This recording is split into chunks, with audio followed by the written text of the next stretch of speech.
ಒಕ್ಕಲಿಗ ಜಾತಿ ನಿಂದನೆ ಮಾಡಿರುವ ಬಿಜೆಪಿ ಶಾಸಕ ಮುನಿರತ್ನ ಹಣಿಯೋದಕ್ಕೆ ಕಾಂಗ್ರೆಸ್ ತೆರೆ ಮರೆಯಲ್ಲೇ ತಂತ್ರಗಾರಿಕೆ ಇನ್ನಷ್ಟು ಹೆಚ್ಚು ಮಾಡಿದೆ. ಅದೇಗಂತೀರಾ ಈ ರಿಪೋರ್ಟ್ ನೋಡಿ.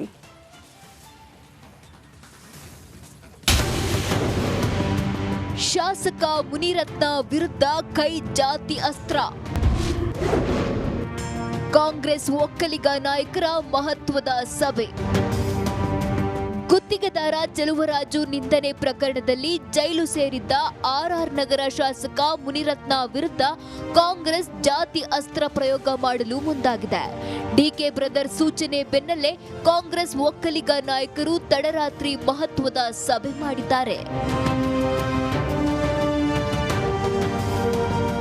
ನಿನ್ನೆ ತಡರಾತ್ರಿ ಬೆಂಗಳೂರಿನ ಖಾಸಗಿ ಹೋಟೆಲ್ನಲ್ಲಿ ಸಚಿವ ಚಲುವರಾಯಸ್ವಾಮಿ, ಕೃಷ್ಣ ಭೈರೇಗೌಡ ನೇತೃತ್ವದಲ್ಲಿ ಸಭೆಯಾಗಿದ್ದು, ಸಚಿವರಾದ ಕೆ ವೆಂಕಟೇಶ್, ಎಂಸಿ ಸುಧಾಕರ್, ಹಿರಿಯ ನಾಯಕ ಟಿಬಿ ಜಯಚಂದ್ರ, ಶರತ್ ಬಚ್ಚೇಗೌಡ, ಶಿವಲಿಂಗೇಗೌಡ, ಹರೀಶ್ ಗೌಡ, ಮಾಗಡಿ ಶಾಸಕ Balakrishna, Subbareddy, KY Nanjegowda, MLC Anil Kumar, BJP ಶಾಸಕ ಎಸ್ಟಿ ಸೋಮಶೇಖರ್ ಸೇರಿದಂತೆ ಪ್ರಮುಖ ನಾಯಕರು ಸಭೆಯಲ್ಲಿ ಭಾಗಿಯಾಗಿದ್ದರು. ಮುನಿರತ್ನ ವಿರುದ್ಧ ಮುಂದಿನ ರಾಜಕೀಯ ಹೋರಾಟ ಕುರಿತು ಒಕ್ಕಲಿಗ ನಾಯಕರು ಚರ್ಚೆ ಮಾಡಿದ್ದಾರಂತೆ. ಹಳೆ ಮೈಸೂರು ಭಾಗದಲ್ಲಿ ಬಿಜೆಪಿ ಜೆಡಿಎಸ್ಗೆ ಟಕ್ಕರ್ ಕೊಡಲು ಕಾಂಗ್ರೆಸ್ನಲ್ಲಿರುವ ಒಕ್ಕಲಿಗ ನಾಯಕರು ಒಗ್ಗಟ್ಟಾಗಿ ಸಮರ ಸಾರಲು ತಂತ್ರಗಾರಿಕೆ ಮಾಡಿದ್ದಾರಂತೆ.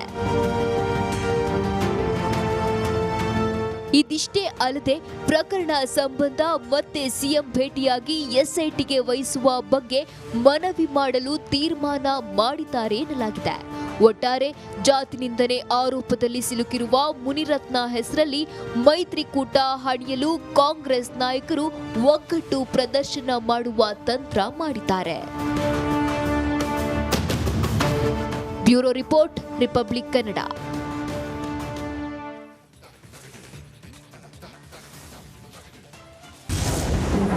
ಪ್ರಾಣಿಗಳ ಕೊಬ್ಬು ಬಳಕೆ ಬಗ್ಗೆ ಕೆಎಂಎಫ್ ಅನುಮಾನ. ತಿರುಪತಿ ಲಡ್ಡುವಿನಲ್ಲಿ ಪ್ರಾಣಿಗಳ ಕೊಬ್ಬು ಬಳಸ್ತಾ ಇರೋ ಬಗ್ಗೆ ಖುದ್ದು ಕೆಎಂಎಫ್ ಅಧ್ಯಕ್ಷ ಭೀಮನಾಯ್ಕ್ ಅನುಮಾನವನ್ನ ವ್ಯಕ್ತಪಡಿಸಿದ್ದಾರೆ. ಇಷ್ಟು ವರ್ಷ ನಂದಿನಿ ತುಪ್ಪ ಬಳಸದೆ ಹೇಗೆ ಲಡ್ಡು ಮಾಡ್ತಾ ಇದ್ರು ಅಂತ ಪ್ರಶ್ನೆ ಮಾಡಿದ್ದಾರೆ. ಈ 4 ವರ್ಷ ಗ್ಯಾಪಲ್ಲಿ ನಮ್ಮ ನಂದಿನಿ ತುಪ್ಪ ಹೋಗಿಲ್ಲ. ಸೊ ನಾವು 2013ರಿಂದ 2018 ಹಿಂದೆ ಸಿದ್ದರಾಮಯ್ಯ ಅವರು ಮುಖ್ಯಮಂತ್ರಿ ಇದ್ದಂಥ ಸಂದರ್ಭದಲ್ಲಿ ಸರಿಸುಮಾರು 3000ರಿಂದ 4000 ಮೆಟ್ರಿಕ್ ಟನ್ ನಾವು ಕೊಟ್ಟಿದ್ದೀವಿ.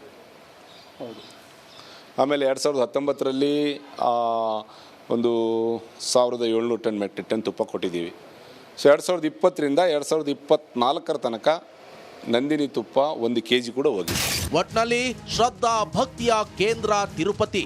ಹಾಗೆ ತಿರುಪತಿ ಲಡ್ಡು ವಿಚಾರವಾಗಿ ವೈಎಸ್ಆರ್ ಕಾಂಗ್ರೆಸ್ ಹಾಗೂ ತೆಲುಗು ದೇಶಂ ನಾಯಕರ ರಾಜಕೀಯ ಕೆಸರಚಾಟ ಜೋರಾಗಿದ್ದು ಭಕ್ತರಿಗೆ ದೊಡ್ಡ ಶಾಕ್ ಕೊಟ್ಟಿದೆ. Bureau report, republic Kannada. ಒದಗಿಸಲಿಲ್ಲ ಅನ್ನುವಂಥ ಪ್ರಶ್ನೆ ದೃಶ್ಯ ನೋಡ್ತಾ ಇದ್ವಿ. ಸಿಕ್ಕದಕ್ಕೆಲ್ಲ ಕಲ್ಲು ತೂರಿದ್ದಾರೆ ದುಷ್ಕರ್ಮಿಗಳು.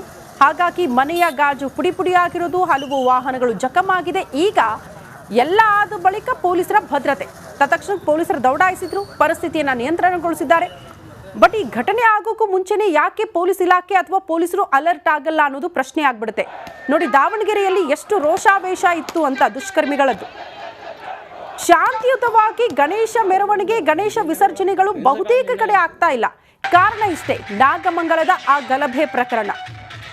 ನಾಗಮಂಗಲದಲ್ಲಿ ಏನಾದರೂ ಪೊಲೀಸರು ಅಲರ್ಟ್ ಆಗಿಬಿಟ್ಟಿದ್ರೆ, ಅಲ್ಲಿ ಶಾಂತಿಯುತವಾಗಿ ಏನಾದರೂ ಗಣೇಶನ ಮೆರವಣಿಗೆ ಆಗಿ ವಿಸರ್ಜನೆ ಆಗ್ಬಿಟ್ಟಿದ್ರೆ ಮೋಸ್ಟ್ಲಿ ಇಷ್ಟೆಲ್ಲ ಬೆಂಕಿ ಹೊತ್ಕೊಳ್ತಾ ಇರಲಿಲ್ಲ ಬಹುತೇಕ ಜಿಲ್ಲೆಗಳಲ್ಲಿ.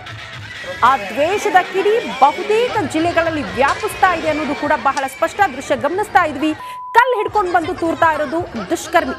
ಮಾರ್ಕ್ ಮಾಡಿ ತೋರಿಸ್ತಾ ಇದೀವಿ. ಸಿಕ್ಕಲ್ಲಿ ಎಲ್ಲೆಲ್ಲಿ ಕಲ್ಲು ಸಿಗುತ್ತೋ ಎಲ್ಲ ತಂದು ಎತ್ತು ಹಾಕೋದು. ಸಿಕ್ಕವ್ರ ಮೇಲೆ ಹಲ್ಲೆ, ಮನೆ ಮೇಲೆ, ವಾಹನಗಳ ಮೇಲೆ ಕಲ್ಲು ತೂರಿದ್ದಾರೆ ದುಷ್ಕರ್ಮಿಗಳು. ಈ ಬಗ್ಗೆ ಮತ್ತಷ್ಟು ಡೀಟೇಲ್ಸ್ ಅನ್ನ ಕೊಡ್ತಾ ಹೋಗ್ತಾರೆ ನಮ್ಮ ಪ್ರತಿನಿಧಿ ವಿಠಲ್. ನೇರ ಸಂಪರ್ಕದಲ್ಲಿ ಜಾಯಿನ್ ಆಗ್ತಿದ್ದಾರೆ ದಾವಣಗೆರೆಯಿಂದ.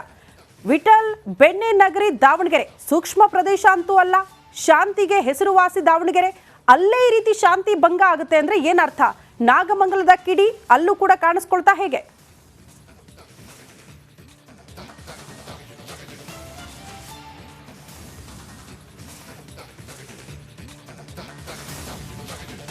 ಖಂಡಿತ ಶ್ರುತಿ, ಪ್ರಮುಖವಾಗಿ ಏನು ಮಂಡ್ಯ ಜಿಲ್ಲೆ ನಾಗಮಂಗಲದಲ್ಲಿ ಆಗಿರುವಂಥ ಘಟನೆ ರಾಜ್ಯವ್ಯಾಪಿನೇ ಅದು ವ್ಯಾಪಿಸಿದೆ ಅಂತಲೇ ಹೇಳ್ಬೋದು. ಅದರ ಒಂದು ಸ್ಪಾರ್ಕ್ ಇನ್ನು ದಾವಣಗೆರೆಯಲ್ಲಿ ಕಿಡಿ ಹೊತ್ತಿದ್ದು ನಿನ್ನೆ ಒಂದು ಗಣೇಶ ಮೆರವಣಿಗೆ ಸಹ ನಾವು ಸಾಕಷ್ಟು ಗಮನಿಸಿರುವಂಥದ್ದು. ಏನು ನಿನ್ನೆ ಆ ಗಣೇಶ ವಿಸರ್ಜನೆ ಮೆರವಣಿಗೆ ವೇಳೆ ನಡೆದಂತಹ ಆ ಒಂದು ಗಲಾಟೆ ವೇಳೆ ಏನು ಕಲ್ಲು ತೂರಾಟ ಪ್ರಕರಣ ಸಾಕಷ್ಟು ಆತಂಕವನ್ನು ಈಗ ದಾವಣಗೆರೆ ನಗರದಲ್ಲಿ ಸೃಷ್ಟಿ ಮಾಡಿ ಒಂದು ಅಶಾಂತಿಯನ್ನೇ ಉಂಟು ಮಾಡಿದೆ ಅಂತಲೇ ಹೇಳ್ಬೋದು. ಇಲ್ಲಿ ಮೊದಲನೇದಾಗಿ ಆ ಪೊಲೀಸರು ಸಹ ಸಾಕಷ್ಟು ಹರಸಾಹಸನೆ ಪಟ್ಟಿದ್ದಾರೆ. ಆದರೆ ಪೊಲೀಸರ ಕಣ್ಣು ತಪ್ಪಿಸಿ ಕಲ್ಲು ತೂರಾಟ ಘಟನೆ ಮಾಡುವಲ್ಲಿ ಏನು ಆ ಕಿಡಿಗೇಡಿಗಳು ಒಂದು ಪ್ರಮುಖ ಪಾತ್ರ ವಹಿಸಿರೋದು ಪಕ್ಕ ಪ್ಲಾನ್ ಮೇಲೆ ಮಾಡಿದ್ದಾರೆ ಅನ್ನೋಂಥದ್ದು ಇಲ್ಲಿ ಮೇಲ್ನೋಟಿಗೆ ಕಂಡು ಬರ್ತಿರುವಂಥದ್ದು ಶ್ರುತಿ. ಇನ್ನು ಈ ಘಟನೆಯಲ್ಲಿ ಏನು ಸಾಕಷ್ಟು ಅಂದರೆ ಬೇತೂರು ರಸ್ತೆಯಲ್ಲಿ ಬರುವಂತಹ ಆಣೆಕೊಂಡ ಭಾಗದಲ್ಲೇ ಪೆಟ್ರೋಲ್ ಬಂಕ್ ಹಿಂಭಾಗದಲ್ಲಿ ಸಹ ಏನು ಸಾಕಷ್ಟು ಕಲ್ಲು ತೂರಾಟ ಆಗಿರುವಂಥದ್ದು. ಆ ಏರಿಯಾದಲ್ಲಿರುವಂತಹ ಸುಮಾರು ಮನೆಗಳ ಮೇಲೆ ಕಲ್ಲು ತೂರಾಟ ಮಾಡ್ತಾರೆ, ವಾಹನಗಳ ಮೇಲೆ ಕಲ್ಲು ತೂರಾಟಗಳನ್ನ ಮಾಡ್ತಾರೆ, ಮನೆ ಮುಂದೆ ನಿಲ್ಲಿಸಿದಂಥ ಬೈಕ್ಗಳನ್ನು ಜಖಂಗೊಳಿಸುವಂಥ ಕೆಲಸವನ್ನು ಮಾಡ್ತಾರೆ. ಸುಮಾರು 5ಕ್ಕೂ ಹೆಚ್ಚು ಬೈಕ್ಗಳು ಜಖಂಗೊಂಡಿರುವಂಥದ್ದು, ಸುಮಾರು 4 ಕಾರುಗಳು ಏನು ಇಲ್ಲಿ ಘಟನೆಯಲ್ಲಿ ಏನು ಪುಡಿ ಆಗಿರುವಂಥದ್ದು. ನಾನು ನಿಮಗೆ ಒಂದು ಕಾರಣ ದೃಶ್ಯದಲ್ಲಿ ತೋರಿಸ್ತಾ ಹೋಗ್ತೀನಿ. ಏನು ಆ ಒಂದು ಇಲ್ಲಿ ಪಕ್ಕದಲ್ಲಿರುವಂಥ ಈಕೋ ಕಾರು ಸಹ ನಿನ್ನೆ ಈ ಕಲ್ಲು ತೂರಾಟ ಘಟನೆಯಲ್ಲಿ ಜಖಂಗೊಂಡಿರುವಂಥದ್ದು ತಾವು ದೃಶ್ಯದಲ್ಲಿ ಗಮನಿಸ್ತಾ ಇರ್ಬೋದು ಶ್ರುತಿ. ನೋಡಿ, ಆ ಕಡೆ ಡೋರಿನ ಸಂಪೂರ್ಣ ಗ್ಲಾಸು ಪುಡಿಯಾಗಿ ಆ ಸೀಟ್ ಮೇಲೆ ಬಿದ್ದಿರುವಂಥದ್ದು.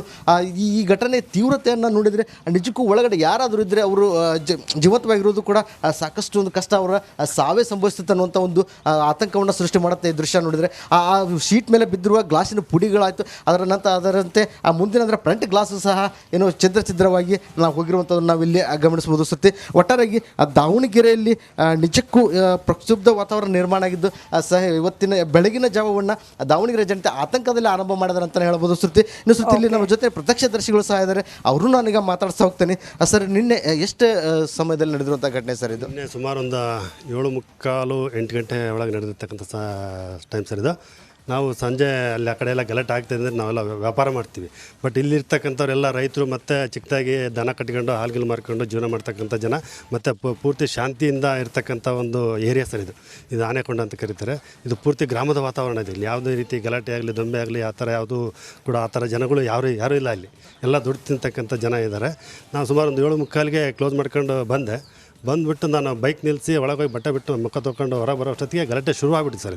ಅಲ್ಲಿ ಬರ್ತಾ ಮಟ್ಟಿ ಕೆಳಗಡೆ ಬಂದು ಸುಮಾರು ಒಂದು 60-70 ಹುಡುಗರು ಬಂದುಬಿಟ್ಟು, ಎಲ್ಲ ಚಿಕ್ಕ ಹುಡುಗರು, ಒಂದು 15-18 ವರ್ಷದ 20 ವರ್ಷದ ಒಳಗಿರ್ತಕ್ಕಂಥ ಹುಡುಗರು ಬಂದುಬಿಟ್ಟು ಅಲ್ಲೆಲ್ಲ ಕಲ್ಲು ಹೊಡ್ಕೊಂತ ಬಂದು ಸುಮಾರು ಅಲ್ಲೊಂದು 2-3 ಕಾರಿಗೆ ಕಲ್ಲು ಹೊಡೆದಿದ್ದಾರೆ. ಮತ್ತು ನಮ್ಮದೊಂದು ಮನೆಗೆ ಕಿಟಕಿ ಗ್ಲಾಸಿಗೆಲ್ಲ ಕಲ್ಲು ಹೊಡೆದಿದ್ದಾರೆ. ಮತ್ತು ಇದೊಂದು ಕಾರಿಗೆಲ್ಲ ಕಲ್ಲು ಹೊಡೆದಿದ್ದಾರೆ. ಇನ್ನೊಂದು 7-8 ಸುಮಾರು ಬೈಕ್ಗಳಿಗೆ ಎಲ್ಲ ಕಲ್ಲು ಹೊಡೆದಿದ್ದಾರೆ. ಆಮೇಲೆ ಶ್ರುತಿ ತಾವು ಗಮನಿಸ್ಬೋದು, ನಿಜಕ್ಕೂ ಇಲ್ಲಿ ಒಂದು ಆತಂಕ ಏನು ವಾತಾವರಣವೇ ನಿರ್ಮಾಣ ಆಗಿರುವಂಥದ್ದು. ಒಟ್ಟಾರೆ ಈ ದಾವಣಗೆರೆಯ ಅಶಾಂತಿಯನ್ನು ಯಾವ ರೀತಿ ಸುಸ್ಥಿತಿಗೆ ಜಿಲ್ಲಾಡಳಿತ ತರತ್ತನ್ನೋದೇ ಇಲ್ಲಿ ಒಂದು ಕುತೂಹಲ ಆಗಿರುವಂಥದ್ದು. ಓಕೆ ವಿಠಲ್, ಧನ್ಯವಾದಗಳು ತಮ್ಮೆಲ್ಲ ಮಾಹಿತಿಗೆ.